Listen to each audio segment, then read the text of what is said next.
दोस्तों, क्या आप जानते हैं रहस्यों से भरे महाभारत में ऐसी कई राजकुमारियां थी जिनका अवैध संबंध था। यानी कि पति के होने के बावजूद इन रानियों व पटरानियों ने किसी दूसरे पुरुष के साथ संबंध बनाया था।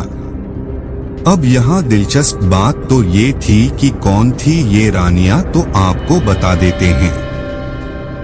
इनमें सबसे पहला नाम आता है महाभारत की एक बहुत ही प्रमुख पात्र मत्स्यगंधा का, जो कि आखिर चलकर सत्यवती के नाम से जानी गई।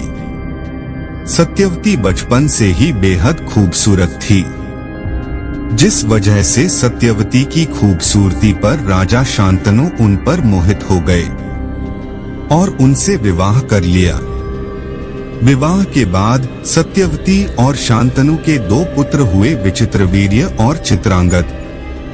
लेकिन बहुत ही कम लोग ये जानते हैं कि सत्यवती का एक तीसरा पुत्र भी था और उस पुत्र का नाम था व्यास।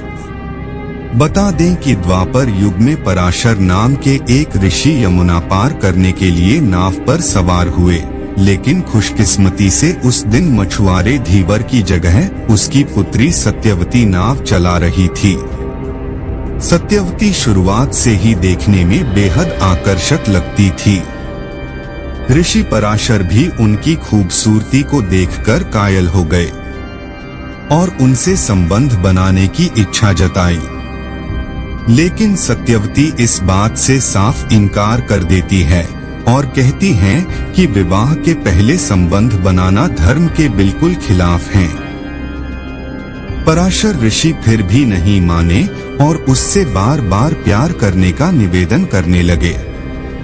आखिरकार अंत में आकर सत्यवती उनके साथ संबंध स्थापित करने के लिए मान जाती है, लेकिन उससे पहले सत्यवती ने ऋषि के सामने 3 शर्तें रख दी थीं।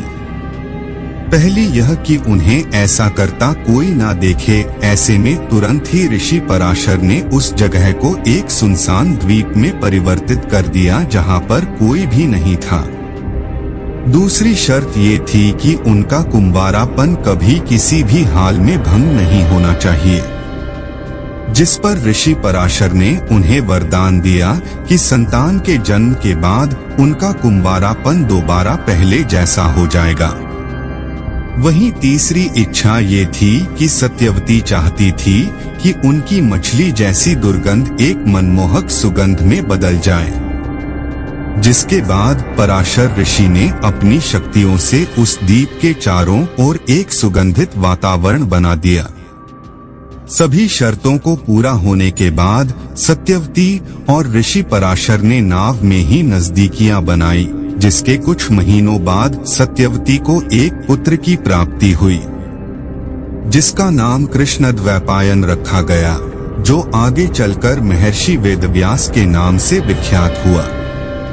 सिर्फ इतना ही नहीं दोस्तों, सत्यवती की तरह उसकी दोनों बहुओं को भी पराई पुरुषों से ही पुत्र की प्राप्ति हुई, वो भी किसी और से नहीं, खुद सत्यवती के पुत्र वेदव्यास से। दरअसल मित्रों, सत्यवती से राजा शांतनु के दोनों पुत्र विचित्रवीर चित्रांगदा का विवाह अंबालिका और अंबिका नाम की राजकुमारी से हुआ था। लेकिन विवाह के कुछ समय बाद ही विचित्रवीर्य और चित्रांगद की युद्ध में मृत्यु हो गई। उस समय हस्तिनापुर की महारानी सत्यवती अपने वंश को मिटने नहीं देना चाहती थी, इसलिए सत्यवती ने अपने तीसरे पुत्र व्यास को बुलाया और उनसे अपनी बहुओं अंबिका और अंबालिका से संतान उत्पन्न करने का निवेदन किया। सबसे पहले सत्यवती ने बड़ी रानी अंबिका को वेदव्यास के पास भेजा, पर अंबिका उनके तेज से इतना डर जाती है कि वो अपने नेत्र बंद कर देती है। जबकि छोटी रानी अंबालिका वेदव्यास को देखकर सहम उठी, जिसके बाद वेदव्यास वापस लौटकर अपनी मां सत्यवती को बताते हैं। माता अंबिका को बेहद तेजस्वी पुत्र होगा, मगर नेत्र बंद करने के कारण वो अंधा होगा। वहीं अंबालिका की गर्भ से रोग से ग्रस्त पुत्र होगा।